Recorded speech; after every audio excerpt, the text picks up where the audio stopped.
everyone, and welcome to another episode of Mr. M's Guitar School. Thank you so much for joining me for this show. Today's episode is called Fundamentals because I just wanted to go through a few little odds and ends about the guitar and other bits and pieces before we get into the chords. It's always good to know a few odds and ends rather than just straight into it as well too. For starters, and I didn't mention it in the introduction, but you don't have to have an acoustic guitar. If you've got an electric guitar, that's good too. Because you can still play an electric guitar and learn the chords that way. You don't need to plug it into an amplifier if you don't want to with the lead or into that. You can still strum an electric guitar without being plugged in, still listen and hear the chords as you are learning to. So acoustic or electric, either, because they still are played the same way. Alrighty, very good. Alright, so let's get into the fundamentals of the guitar, and I'll use my acoustic guitar as an example too. So basically, I'll hold it this way too. The top of it, where the pegs are, pegs to tune the strings, this is called the head of guitar. So just think of the head that you've got on your shoulders. So the head of the guitar, the long piece there where your fingers do the changing for the chords, it's called the neck, or wait, like a giraffe. The neck there, and of course then you've got the main part here, and that's the body of the guitar. So it makes, I think, sense in terms of how they've named it: head, neck and body as well of the guitar. Other things to know as well, these little areas here, as you can see, it's sort of divided up.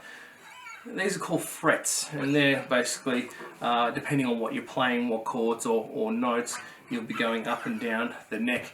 And when you're learning music or other means of learning the chords, etc., it will say where you need to be. So for example, 3rd fret or 5th fret or in 1st fret, and then you can go, okay, 1, 2, 3, 4. And that's what those dots are, as you can see on the guitar. I don't know if you can see it, but there's dots there. They're just sort of like a bit of information, so you know automatically that's 3, 5, 7, 9, etc. on the guitar. So you'd have to go, hang on a sec, 1, 2, 3, 4, 5. You sort of see where you're at and go from there. So that's what the frets are. And the terminology of a fret, it's a raised element on the neck of the stringed instrument. Frets usually extend across the full width of the neck of the guitar, and on modern fretted instruments, frets are metal strips inserted into the fingerboard as well too. I know that some guitars going back may have used plastic, and even going back to the really old traditional ones, they may have used ivory on as them as well too. But that's what frets are. Another thing to talk about as well, I won't be using it in this series or the second series, but I like to mention it too. You probably noticed this thing stuck on my guitar. Electric guitars have them as well. These are called capos. And capo, the full name of a capo is capotasto. I think I pronounced that right too. And the meaning is the head of the neck. It basically represents the head of the neck right here.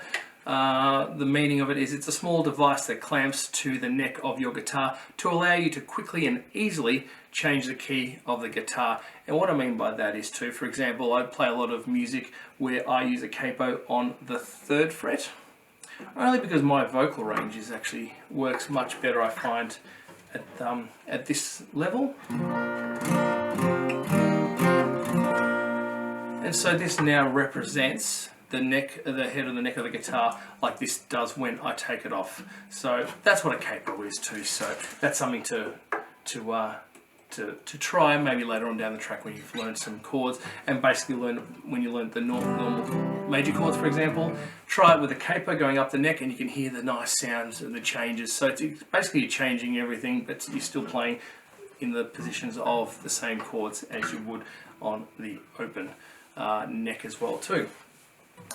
Now the other one to talk to, this is important, is the tuning. I use a standard tuning sequence. And basically that is each string, so going from the thickest one, which is E, to the thinnest one, which is another E. So it's like a low E and a high E, and everything in between. So basically the tuning is E, A, D, G, B, and E. Now what I mean by those letters is that's the note that each string needs to be at, so we can get our chords out of, or for myself anyway too. I know a lot of artists do tune their guitar a little bit differently, play it probably a little bit differently, but I'm always open with the standard tuning of a guitar on that way too. Now, if you're fortunate enough to have a guitar like this one is, it's got a built-in tuner. I don't know if you can see that, which has made life a lot easier. Basically, it's a case of tuning it to the open standard tuning and whatnot there too, until the marker goes to the middle. You got sort of flat and sharp, which means it's too flat, it's too rich in a way. You want to get it right on, spot on in the middle.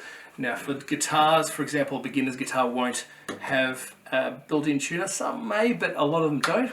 You can get, and you've probably seen them in catalogs or whatnot, but you can get yourselves special tuners that clip onto the top of the guitar, like this is what the capo here. It'll clip on, little screen, digital screen there too, and using vibrations of the guitar, it actually will tune to where you need it to be. So you can actually keep that on there. A lot of artists play their shows, etc., with the tuner already on there, and just every now and again we'll make sure everything's all nice, because guitar strings do go out of tune, especially if they're new strings. They do take a bit of time to settle, but otherwise, if you've been playing for a while, the strings will sort of get a little bit sort of off where they should be, and it's just nice to every now and again switch it on wherever your tuner may be, and just get back to the tuning so it's all nice and ready to go again.